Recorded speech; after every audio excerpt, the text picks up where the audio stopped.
Good morning, students.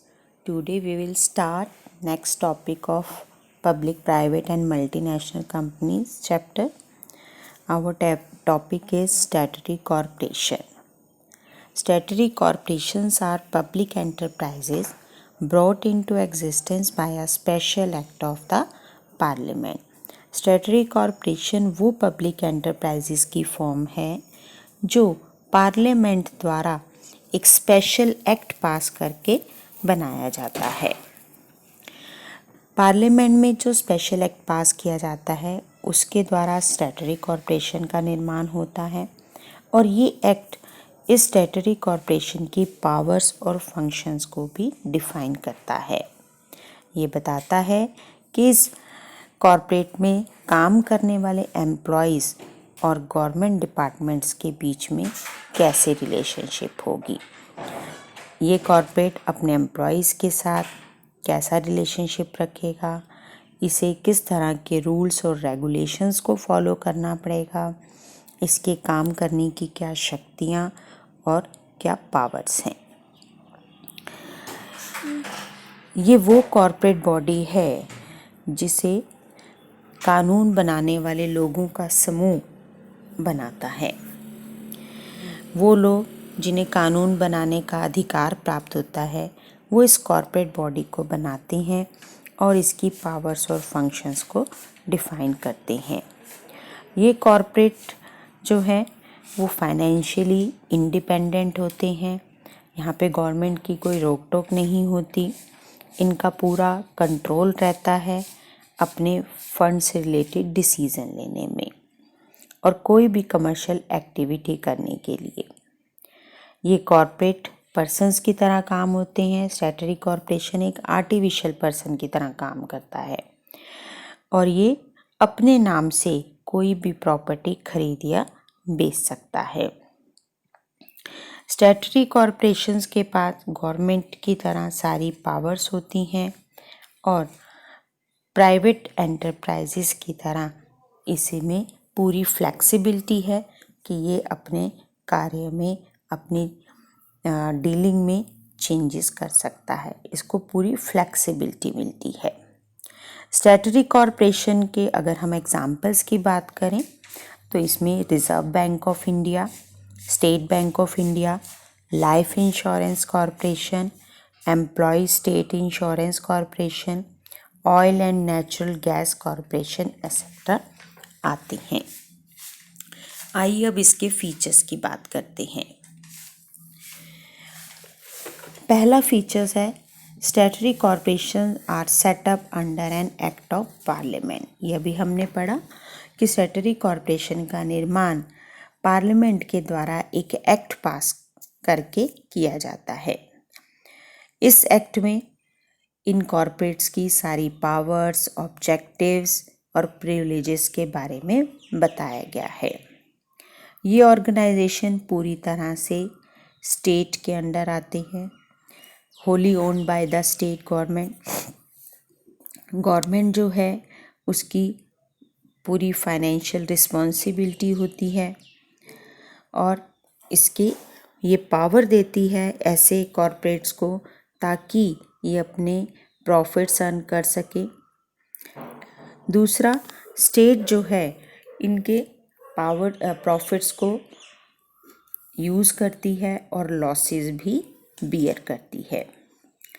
Statutory corporation जो है एक ऐसे बॉडी कॉरपोरेट है जो अब किसी के विरुद्ध केस भी फाइल कर सकते हैं और कोई भी व्यक्ति या कंपनी इनके विरुद्ध भी केस फाइल कर सकती है।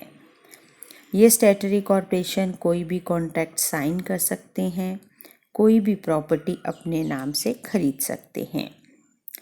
इस तरह के एंटरप्राइजेज, इस तरह के कॉरपोरेट पूरी तरह से इंडिपेंडेंट होते हैं फाइनेंस के लिए।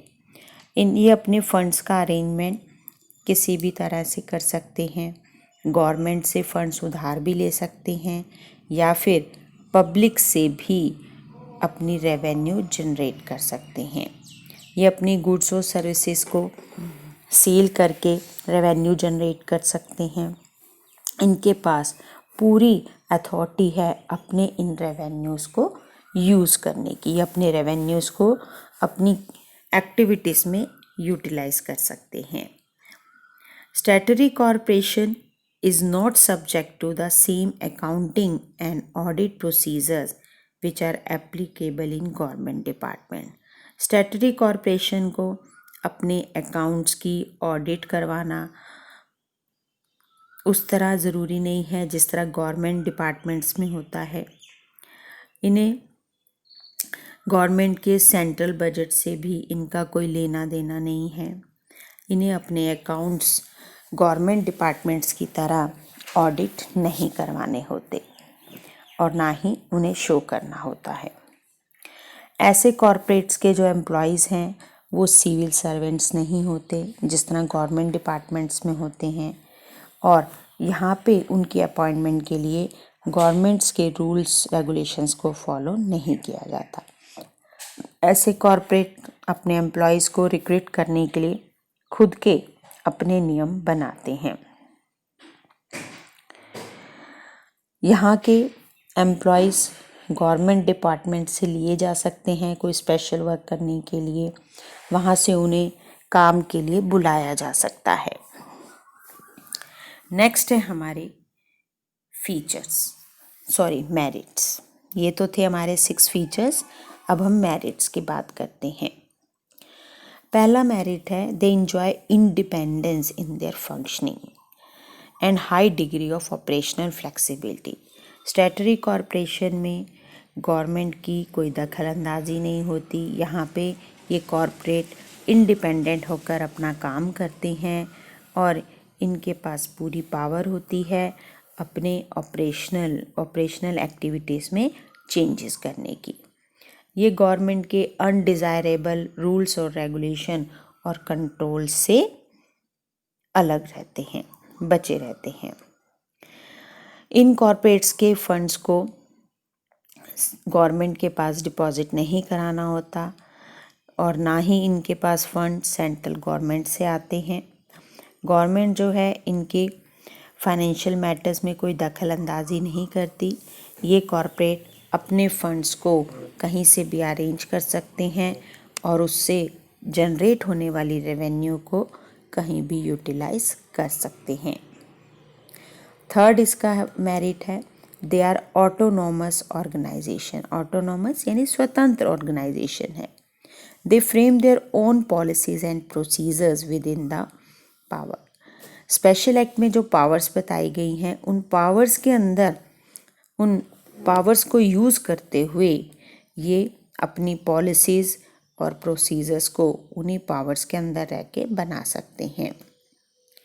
कुछ इश्यूज़ में अगर इनका और पर्टिकुलर मिनिस्ट्री का कोई अगर विरोध होता है तो अगर इनके डिसीजंस में या इशू में कोई दिक्कत आती है तो इन्हें पर्टिकुलर मिनिस्ट्री से उसके लिए अप्रूवल लेना पड़ता है।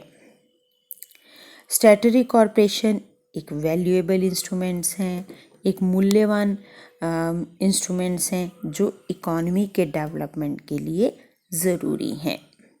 इनके पास गवर्नमेंट की भी पावर होती है और एक प्राइवेट एंटरप्राइजेस की तरह भी ये इनिशिएटिव ले सकते हैं।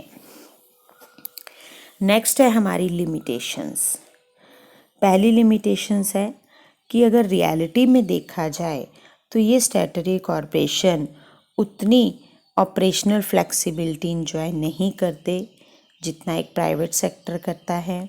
यहाँ पर इन्हें गवर्नमेंट के रूल्स और रेगुलेशंस के अंडर रहकर ही डिसीज़न लेने होते हैं। गवर्नमेंट और पॉलिटिकल इंटरफेरेंस वैसे तो नहीं होता, लेकिन फिर भी जहाँ पर ह्यूज फंड्स की बात आती है, ऐसे प्रोजेक्ट्स, ऐसे डिसीज़न जहाँ पे बहुत लार्ज अमाउंट में फंड्स की डीलिंग की बात आती है, वहाँ पे पॉलिटिकल और गवर्नमेंट का इंटरफेरेंस दिखाई देता है। थर्ड लिमिटेशन है पब्लिक के साथ डीलिंग के टाइम ऐसे कॉर्पोरेट करप्शन कर सकते हैं। कई बार वहाँ पे बहुत ज़्यादा करप्शन पाया जाता है क्योंकि यहाँ पे करप्शन की संभावनाएं हैं। गवर्नमेंट का डायरेक्ट कंट्रोल नहीं होता। फोर्थ है government has a practice of appointing advisor to corporation board. Government जो है वो कॉरपोरेशन बोर्ड को एडवाइस कर सकते हैं, उन्हें की अपॉइंटमेंट कर सकती है, जिसकी वजह से इन एडवाइज़र्स के अपॉइंटमेंट की वजह से इन कॉरपोरेट्स की फ्रीडम जो है वो ख़त्म हो जाती है। ये अपने डिसीज़न या कॉन्ट्रैक्ट उस हिसाब से इंडिपेंडेंटली नहीं कर पाते, और किन्हीं मैटर्स में अगर इनका गवर्नमेंट के साथ या इस एडवाइज़र्स के साथ कोई विरोधाभास होता है, यानी इनके आपस में कोई डिस्प्यूट होता है, तो वहाँ पे फाइनल डिसीज़न गवर्नमेंट का माना जाता है। इस तरह डिसएग्रीमेंट की वजह से कई बार यहाँ पे डिसीज़न लेने में भी डिले हो जाती हैं। तो ये तो था हमारा स्टैट्यूटरी कॉर्पोरेशन।